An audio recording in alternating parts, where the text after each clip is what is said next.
Olá! Enquadrando o Tradutor é um programa de entrevistas da pós-graduação em Estudos da Tradução da Universidade Federal de Santa Catarina.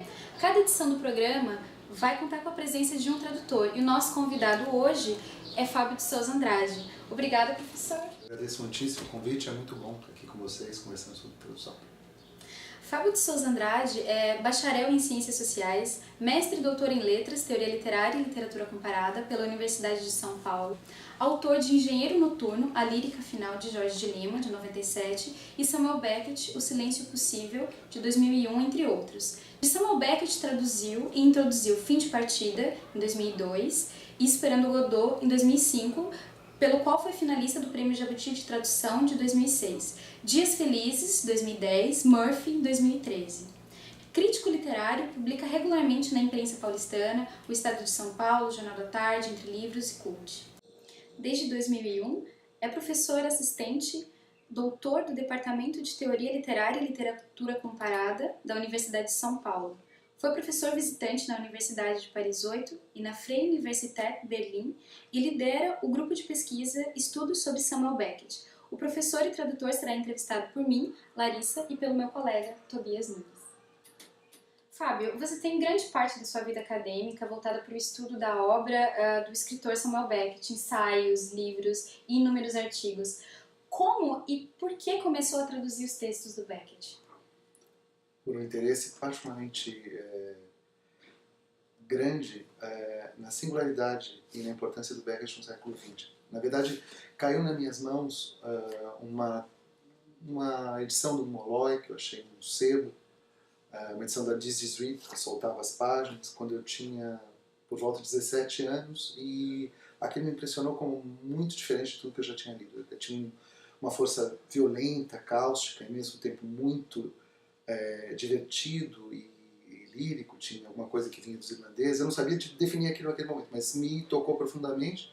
E enquanto eu estudava Ciências Sociais, eu já flertava com literatura, escrevia resenhas no jornal, e eu decidi que eu queria traduzir o Molloy. Não havia edição brasileira naquela altura.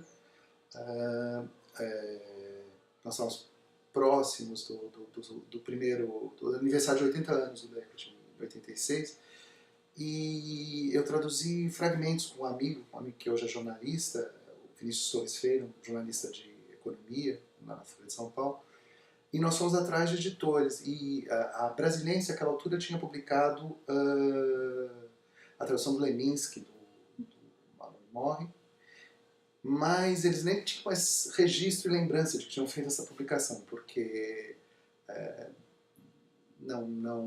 não foi um sucesso de vendas assim estrondoso. E por outro lado, ao lado do Molloy, eu tinha interesse em traduzir Fim de Partida, e o teatro é sempre alguma coisa que os editores relutam em encarar comercialmente, né? Tem esse mito de que teatro não vende, enfim. Mas, bom, é um autor que impacta qualquer um que lê. Eu li precocemente, entendi mal, mas percebi que era alguma coisa que tinha importância para a minha vida e para os meus estudos. E ficou lá reservado para algum momento em que eu pudesse dar algum desdobramento a isso. Né? Professor, a linguagem de Samuel Beckett é composta de fragmentos. Qual é a dificuldade que esse tipo de linguagem impõe ao tradutor? Há diferenças no processo de tradução da dramaturgia e das cartas do escritor, considerando que você está traduzindo as cartas do Beckett? Bom, há uma diferença grande, muito específica para cada gênero, na verdade, nos ritmos, nos tempos da linguagem, né? E há diferenças internas ao longo da carreira do Beckett, que é uma carreira de obsessões, mas é uma carreira de ataques à linguagem muito diversos. Então, você tem um primeiro momento em que ele está muito próximo do modernismo heróico, que é um estilo mais alusivo, um estilo mais colorido, um estilo de enfrentamento de convenções, de modelos de diálogo com grandes autores da tradição, que pede um tipo de tradução, uma tradução que ao mesmo tempo dê conta dessa complexidade do texto e não se transforme numa espécie de explicação de piada, que se carregue de notas, que seja acessível, que torne a obra do Beckett acessível na sua essencialidade para o leitor brasileiro.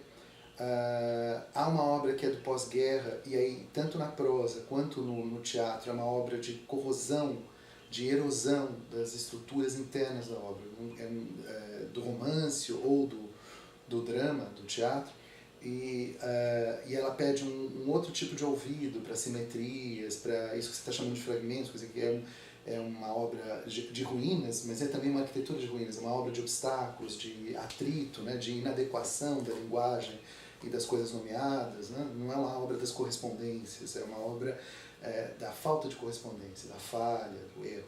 Então é uma questão de você se aproximar dessas peculiaridades, internalizá-las e buscar uma música na língua de chegada que seja parecida com aquela da língua de partida. E no caso do Beckett elas são duas, né? Quer dizer, você está trabalhando com um autor que recriou as suas próprias tentativas em pelo menos duas línguas, né?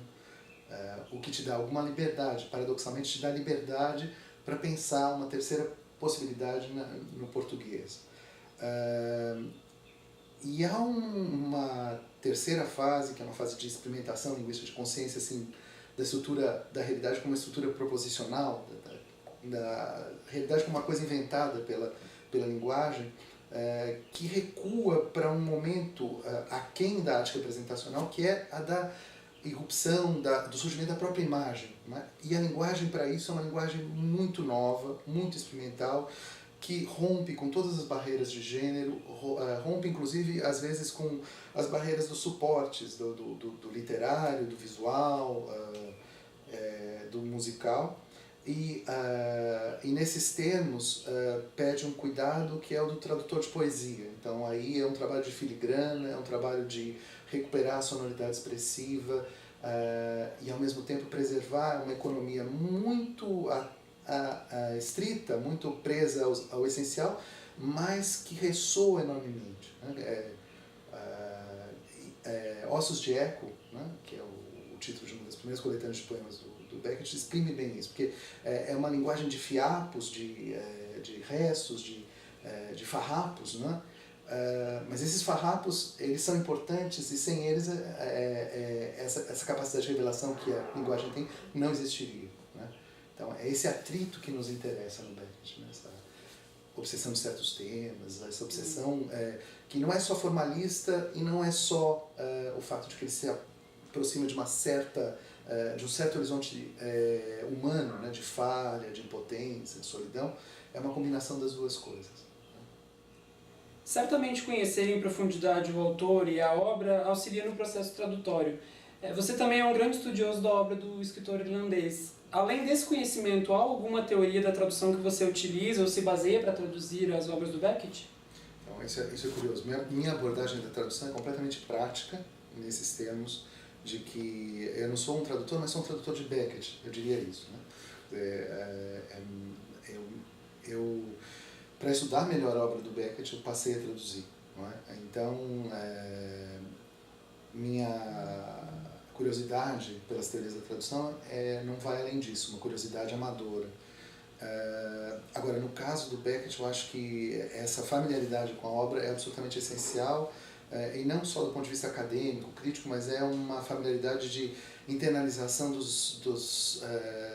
da maneira como certos, como eu dizia antes, temas ressoam na obra dele, como esses temas vão se concentrando, vão se essencializando, como certas citações, certas obsessões voltam, como personagens migram de uma obra para outra, como expressões migram de uma obra para outra. Então, de forma que eu diria que tem uma memória interna na obra do Beckett que é muito importante para que se alcance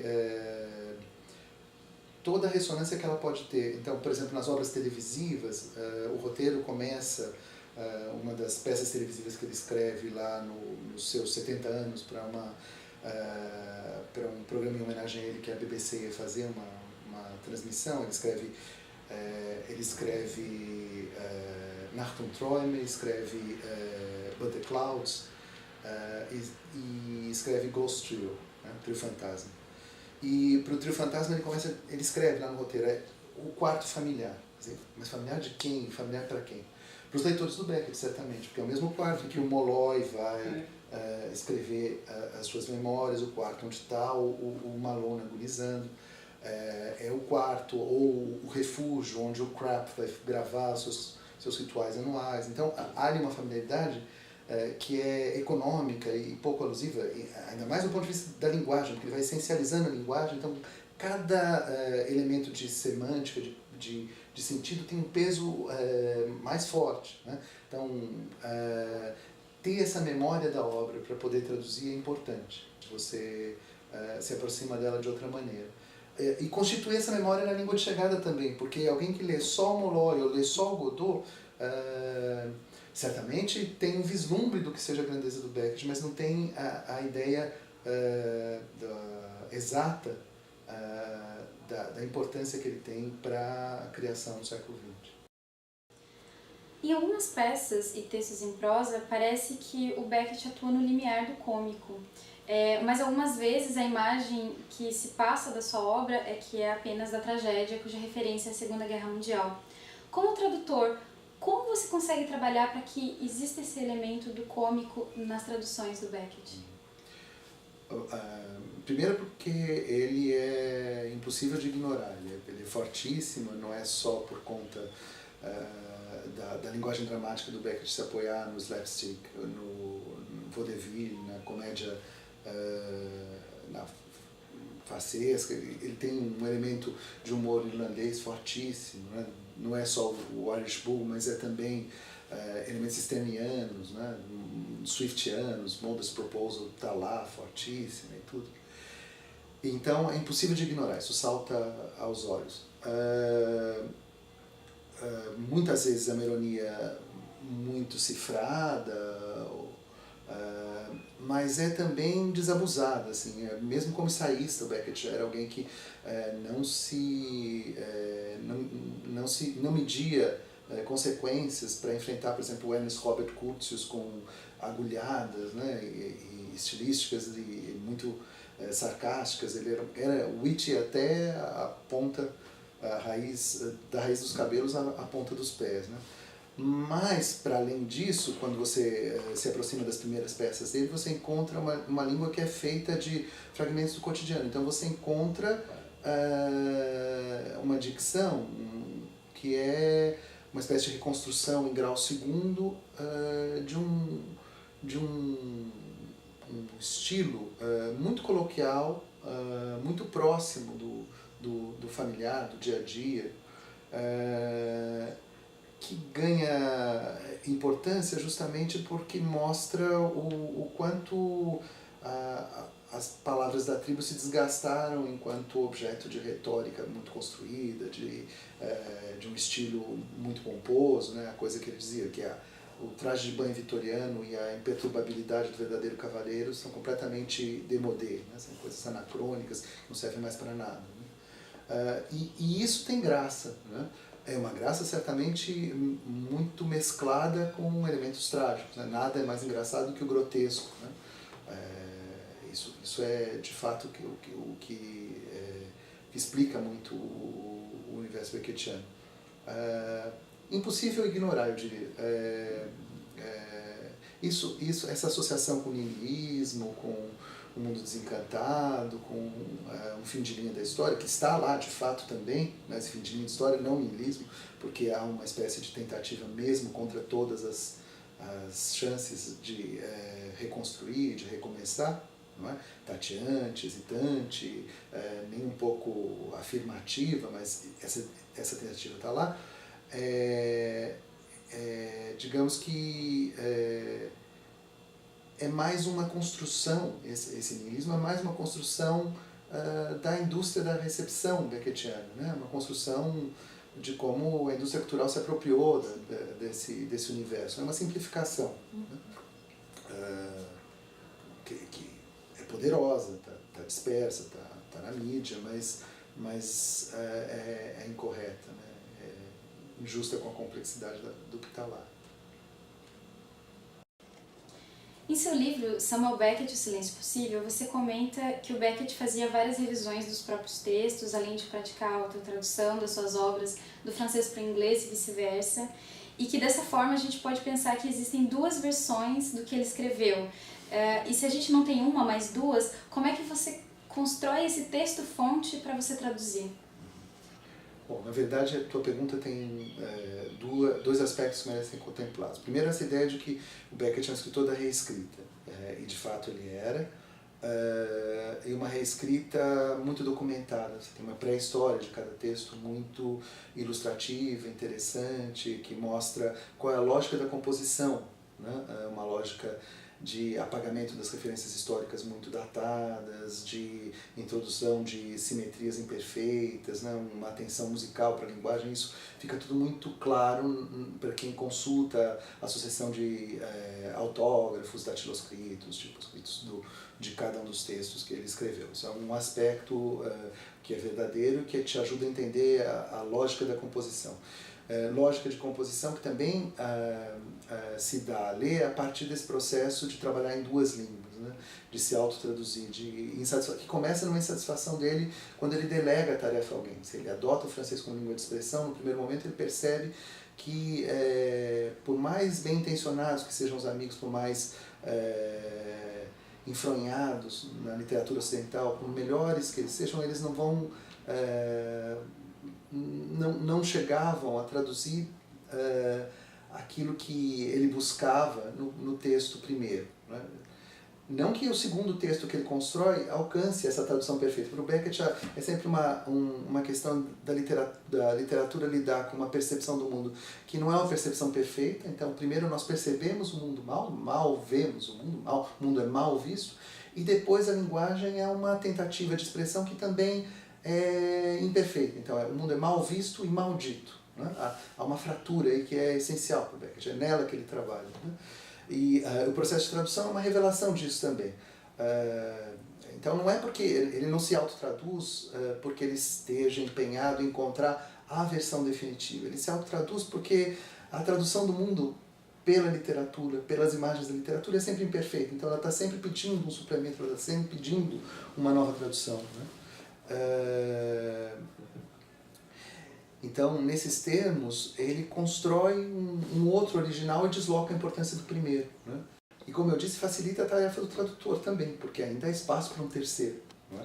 É um pouco isso que acontece com a questão do bilinguismo no Beckett e a tarefa que se impõe aos seus outros tradutores, né? Ele teve grandes tradutores, o tradutor polonês dele é fabuloso, o Libera. O tradutor alemão dele, o Tophafen, também muito bom tradutor, né? O Beckett teve sorte com isso em outras línguas, né? Mas quando ele podia, ele também metia a colher. Nas línguas que ele dominava, ele também interferia. Foi traduzido na Cortina de Ferro, ia lá, não recebia os direitos autorais, ele ia para os países da Cortina de Ferro e gastava os direitos autorais que ele tinha lá com os amigos jantando, porque o dinheiro não podia sair. Então, tem memórias interessantes das passagens dele pela Bósnia. Curioso isso. Fábio, você tem se dedicado a traduzir a dramaturgia de Beckett. Sua tradução prevê a montagem da peça, a leitura do texto em voz alta? De alguma maneira, isso está implícito na própria construção do texto. Quer dizer, há um ouvido ali que é um ouvido para a voz. A literatura do Beckett é atravessada pela voz. A prosa final é completamente constituída a partir de um modelo em que a oralidade tem uma importância muito grande, né?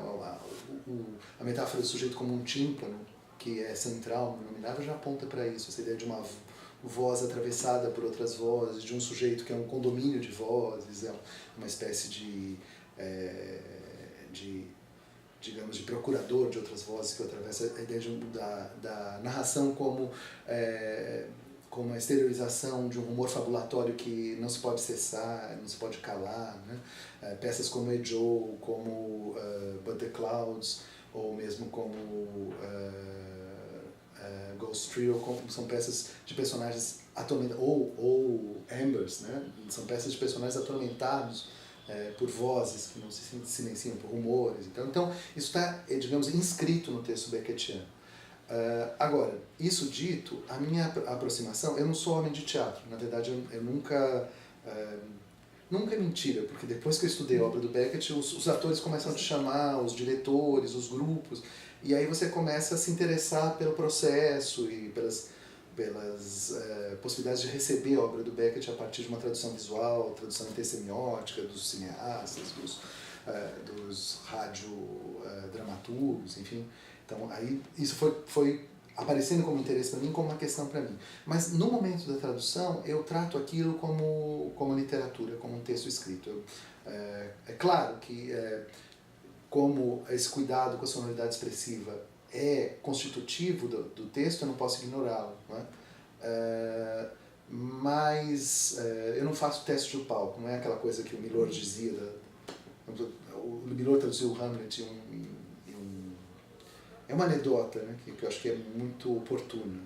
Né? O Milor traduziu o Hamlet e um erudito disse, não, mas aqui falta consciência de todas as possibilidades. Como que você traduz isso assim? Isso é uma simplificação? Parece que você não conhece as notas dos textos, as notas das edições Arden. Então, aqui está faltando isso. Né? Aí o Milor respondeu, bom, eu respeito muito a opinião do Douta, do acadêmico, mas eu queria saber como que ele vai realizar cenicamente todas essas notas de rodapé que ele está pedindo. Né? Então, na verdade, eu não tenho essa vontade de explicar o texto academicamente. Eu penso o texto como uma coisa autônoma, que tem uma certa estrutura, uma certa lógica, uma lógica de farrapos, de novo, de arquitetura de ruínas, que varia muito nas fases do Beckett, do Murphy até o Footfalls, por exemplo, está lidando com universos completamente diferentes, mas eu não faço esse exercício já de pensar o texto no palco, isso eu não faço. Muito obrigado pela participação, professor Fábio. O Enquadrando o Tradutor termina aqui, e agora vocês ficam com a leitura do trecho de Dias Felizes, de Samuel Beckett, em inglês, e na tradução do professor Fábio para o português. Até mais! That is what I mean. That is all I mean. That is what I find so wonderful, that not a day goes by, to speak in the old style, without some blessing, in disguise. Go back into your hole now, Willie. You have exposed yourself enough. Do as I say, Willie. Don't lie sprawling there in this hellish sun. Go back into your hole. Go on now, Willie. That's the man. Not head first, stupid. How are you going to turn? That's it. Right round. Now. Back in. Oh, I know it's not easy, dear, crawling backwards, but it is rewarding in the end.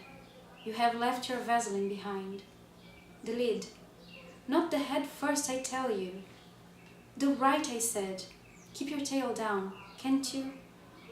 Now. There. Can you hear me? I beseech you, Willie. Just yes or no. Can you hear me? Just yes or nothing.